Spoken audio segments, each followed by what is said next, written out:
Inilah cerita dari tiga hati, satu cinta. Mata melihat, tanpa hati merasakan, adalah sebuah penilaian kosong dari sisi manusiawi.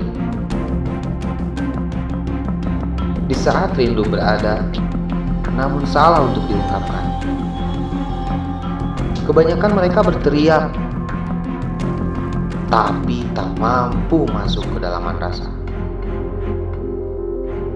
Tak mau berpikir setiap takdir manusia terlahir dengan perbedaannya.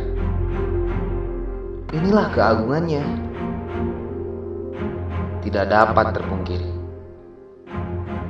Di saat Sang Maha Cinta menyapa, tanpa kompromi dengan siapa, hanya mencipta takdir, kemudian mengubah sesuai keinginannya. Takkan ada cahaya bila tak ada kegelapan, dan tidak akan ada kegelapan tanpa cahaya.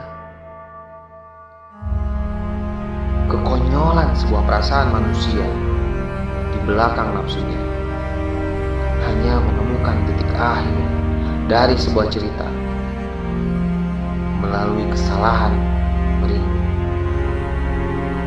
dari iman atau dari setan. Hukum sebuah takdir, bicaralah sepuas hati kalian, karena dunia kita berbeda. Kucipta duniaku sendiri bersama takdirnya, sampai akhir dari waktu. Biarlah dia yang menentukan benar atau salah. Dari sebuah cerita, tiga hati, satu cinta.